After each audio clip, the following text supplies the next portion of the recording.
the barrister Meanchi said that they will be approaching the courts to interpret the position of the law concerning the absence of the deputy governor. So, Ambassador Muri, do you agree that this is something that the courts need to be approached, and will you be part of this movement to ensure that legally there's an interpretation to what is going on in Taraba State? Ambassador Muri?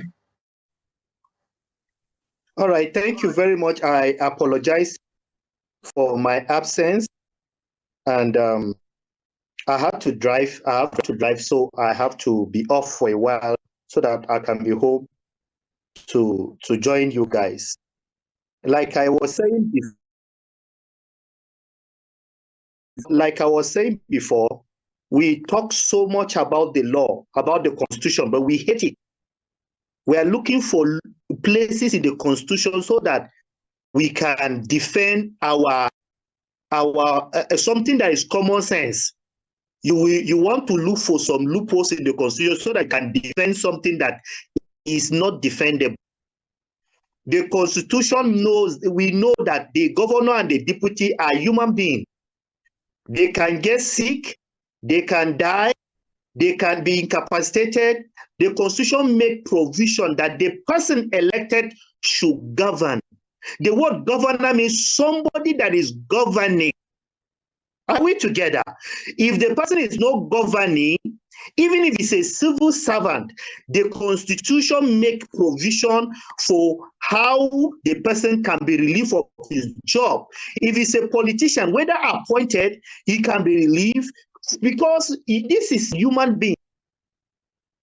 We are talking about human being and we are talking about governing. Whether it's a president is preside. When you are no longer governing, you are no longer a deputy governor. And the Constitution makes requirement that the State House of Assembly should make sure that the governor is working and the deputy governor is working. Now, in Taraba State now, what is happening is not new. When we had a former governor, Dambaba Sonte, when he had the same issue, the state decided to go and, start defending left, right, and center. My brother Emmanuel Bello was the commissioner of information then. They were busy telling us that Dambaba is this, Dambaba is that. Just to deny Taraba the opportunity to have their governors governing them. The deputy governor is not at the mercy of the governor.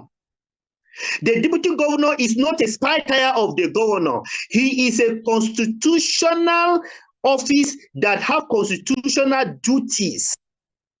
That is why there is no deputy governor that can just be like that without an assignment. He is like the Taraba State governor, a deputy governor. The governor have assigned him to some agencies as the head of those agencies. Now, if you say that it's at the discretion of the governor, whether the deputy governor work or not, he can decide to keep quiet. And Taraba money is going, we are using our state resources to maintain him, and nobody wants him to be held accountable.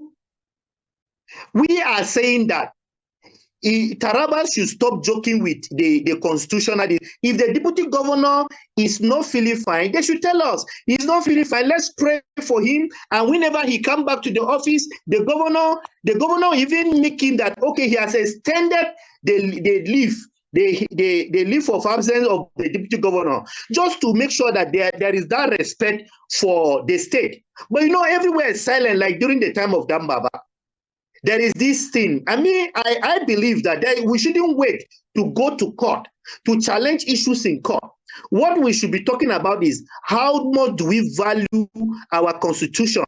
How much do we value the fact that people that we put in offices should work?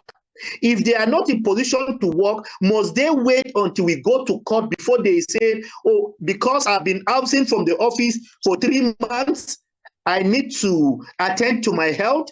I thank you for electing me and the governor to serve you, Tarabans. But since October, I've not been able to perform my duties as the deputy governor. I would like to appreciate you and the State Executive Council, the State House of Assembly, and I would like to be given opportunity to be absent, and I'm resigning my position as a deputy governor. what will it take? He will still gain, he will still be earning what is required for deputy governor. He will still remain a former deputy governor. And whatever the state will do to support him as a former deputy governor, as we are doing to the former deputy governors, we will do it to him.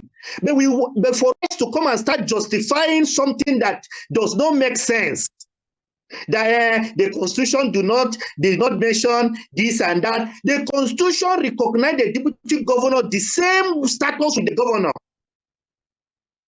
They are partners in the progress of this,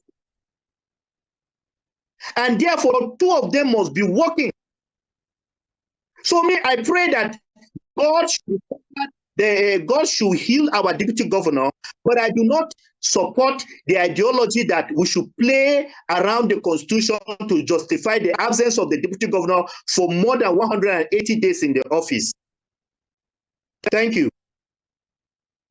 Muri, you really hit some nails, and one of the points I picked from you is that you said the deputy governor has been appointed to some parastatals to head some boards. So has he been performing his duties there? I think those are duties that he was assigned to, and you've also prayed for him. And I believe as a pastor, the prayers will be answered. Probably maybe by tomorrow, he may even be back to office. I think that would be good.